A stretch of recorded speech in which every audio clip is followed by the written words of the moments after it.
Mike, the games industry's dying. There's going to be another crash. The sky's falling. Head for the hills. That's what everyone's saying on YouTube, right? So apparently that's not the case. The games industry is stronger than ever. And it's growing. The games industry's total revenue in the US rose to a record-setting total of $36 billion in 2017. It was at $30.4 billion in 2016, so that's an increase of about 18%. The figures were just released by the Entertainment Software Association, which represents the games industry, and industry tracking group NPD.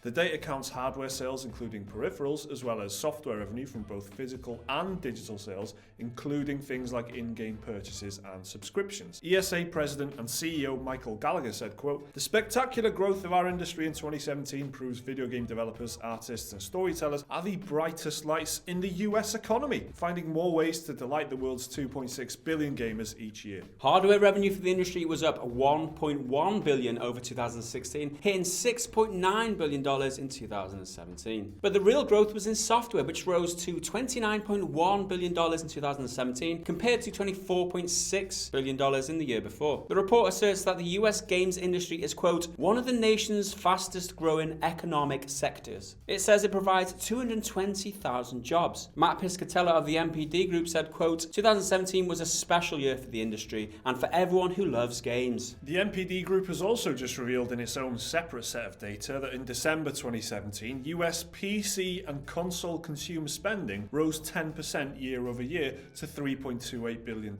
And for the year as a whole, sales were up 11% to $14.59 billion. Note that's sales, not total revenue, and it doesn't include mobile gaming. And the main driver there was the Nintendo Switch, according to Piscatella. He points out the Switch has sold more in its first 10 months on sale than any other platform in history on a time-aligned basis. But Sony's PS4 was still actually the best-selling piece of console hardware for the year. Quote, "Combined sales of PlayStation 4 and Xbox One continue on a record-setting pace," Piscatella said. Over the first 50 months in market for each console, the combined hardware installed base of the PlayStation 4 and Xbox One now exceeds that of the PlayStation 3 and Xbox 360 by 18%, and that of the PlayStation 2 and Xbox by 4%. So overall, this is great news for everybody involved in the games industry. So for games developers and games publishers, that might mean that they get more investment, because people reading these headlines will think, oh, that's where the money is. If they see 18% growth in an industry in a year, that means that, oh, that's where I want to put my money in order to make more money. So you might get more investment and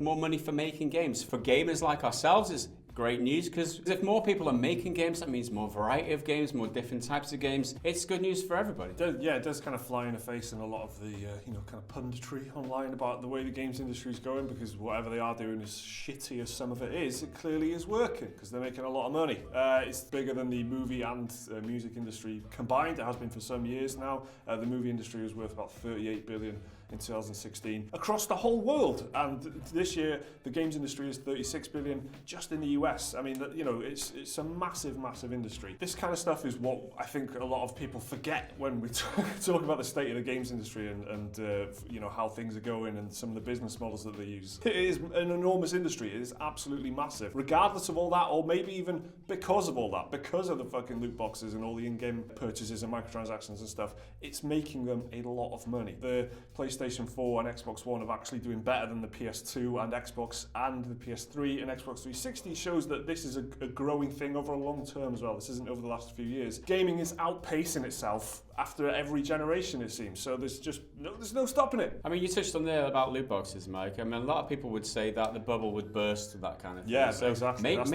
Maybe that is the case, because there's the risk of that happening. But right now, you can only go off the stats that we've got, and like the 18-19% industry growth is huge. Any other industry would be really chuffed with that. Let's just hope that this growth we see is kind of sustainable, and let's hope it's not too reliant on these loot boxes and shady ways of making money, and people just focus on good games and we see some good things out of this that isn't just people trying to take our money. I mean, everyone always says, guys, you're always very negative, I'm realistic a lot of the time. I'm being realistic. But I have said positive things in this video. I've said some positive things and then I got really negative, but I don't know. So that's it. The games industry is growing year on year, and it's all great news, apparently. Let us know what you think down in the comments below. Like the video if you enjoyed it, subscribe. If you're new around here, check out another video on your screen there. Support us on Patreon if you're awesome, and we will see you again in the next video. Until then, bye for now.